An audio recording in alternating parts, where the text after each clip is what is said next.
Our first speaker is it Adikteev?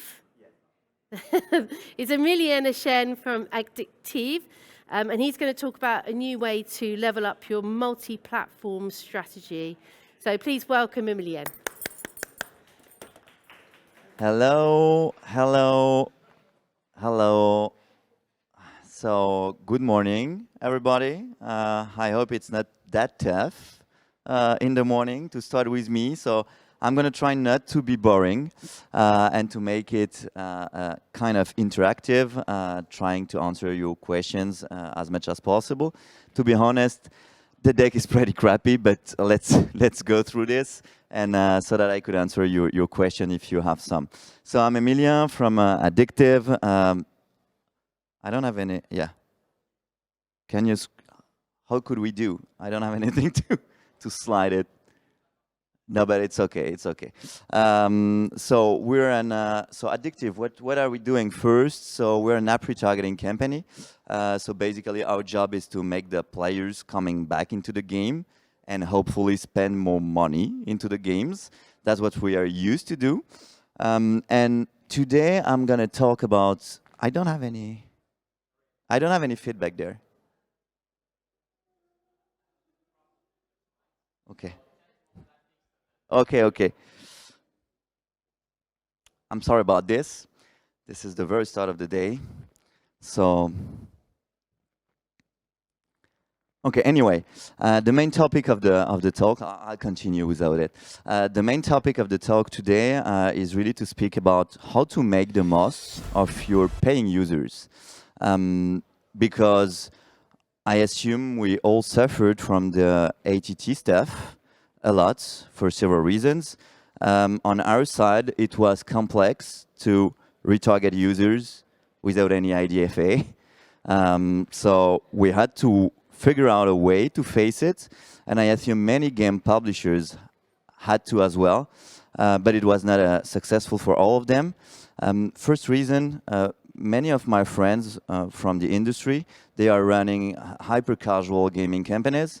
And for hyper-casual gaming companies, they lost between 20 to 30% of their revenue coming from the ads, which is kind of like a big issue. And for the others, so core, mid-core, hardcore gaming companies, it was tougher to continue having a positive ROAS for several reasons. First, it's more difficult to measure the results of your UA campaigns. And second, many, and we were in that case, but many publishers, they just tried to transfer their budget from iOS to Android. And when everybody is trying to transfer every budget from one to the other, and the amount of users on Android was still the same, then it's kind of a blocker because you had an increase on the CPI side of stuff. It's not related to what I'm telling, but it's okay.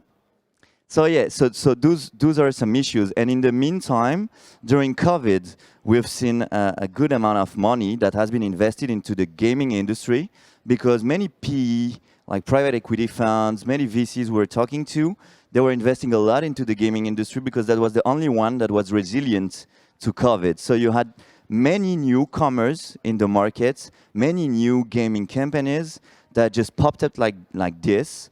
And then the competition was even tougher. So that means that acquiring new valuable users is really tough now.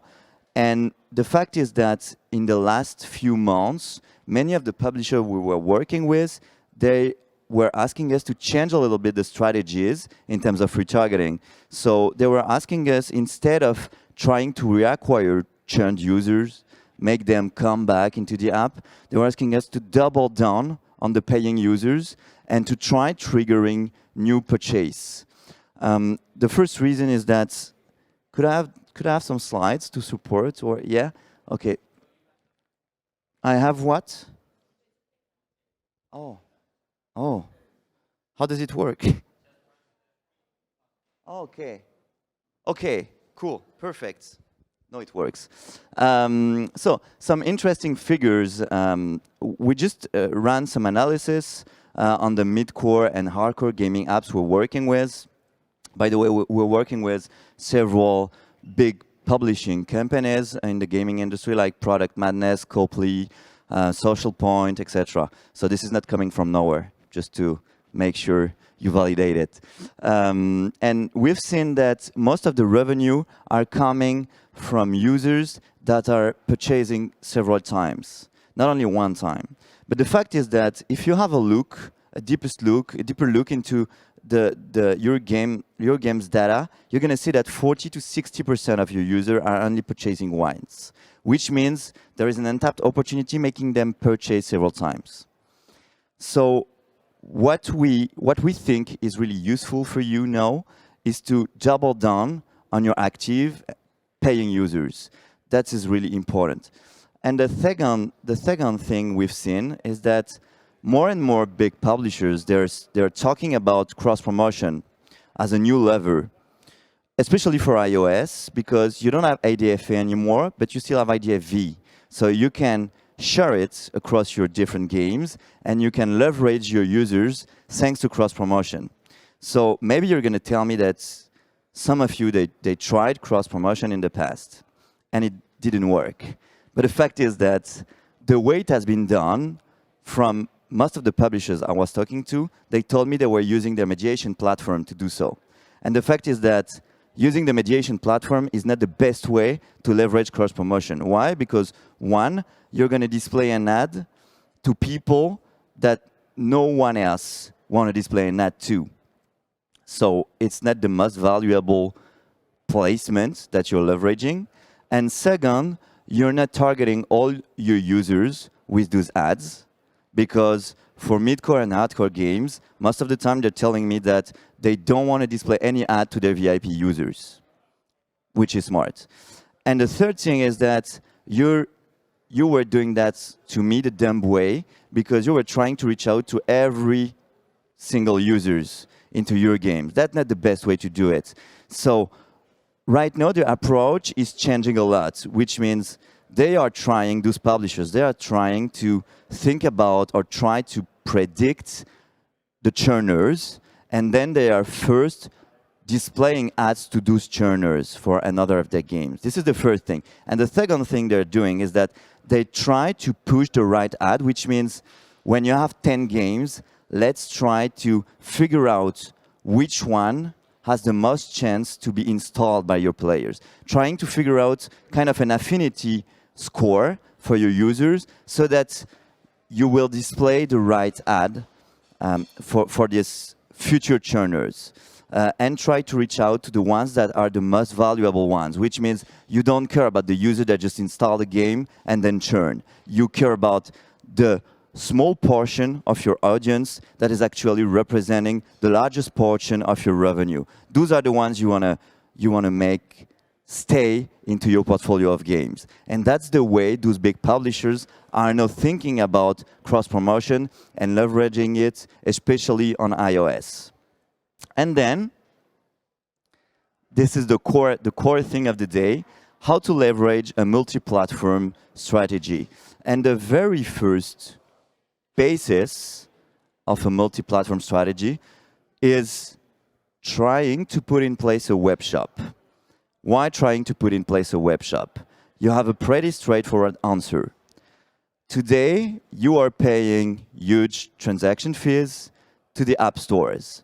So first thing, if you succeed in transferring some of your paying users outside of your app stores, you're going to save on the transaction fees a lot. This is the straightforward way to do it. And the second reason why you should go on that is that it's going to allow you to display custom time-limited offers to your audience very easily.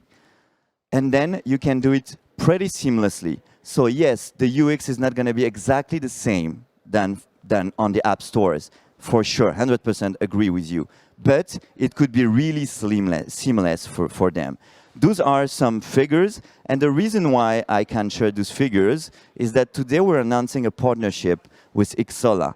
Xsolla is providing web shops. And at Adikteev, what we're providing is the audience for the web shop. Because until now, it was not possible to display ads inside your games for web shops. So that means that you could have had a web shop and no way to make users know about your web shop, instead sending them emails. If, lucky you, you have the emails of your users.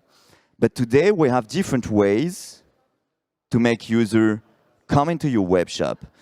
With Adikteev, what we do basically is pretty easy, you're going to see. We're going to segment your audience, and then among some of your segments, you pick up the ones you want to transfer from your game to the web shop and let them know about your custom offers. This is really easy. And then when they click on the ad, they just land on the web shop and they are automatically logged in. So they could just purchase as if it was on the App Store. Really easy way to do it. And I could answer your questions afterward if you have some. The other thing that is the most important one is that it is totally compliant with iOS and Android rules. Because we know, obviously, they're not going to like it because you're going to transfer your users on something they're not taking transaction fees on. But it's not a big deal because we figured out the way to make it 100% compliant with the platform rules. So now I will answer some questions if you have. And if you want to know more, you can meet me at G16 booth. And I think I'm almost good in the timing. So I may answer some questions if you have. And if you don't, that's okay. It's early in the morning. It's not a shame. No questions? Thank you very much. Yeah, I know, but I can't hear it, so I'm coming. It's okay. Oh, okay, perfect. No, that's why.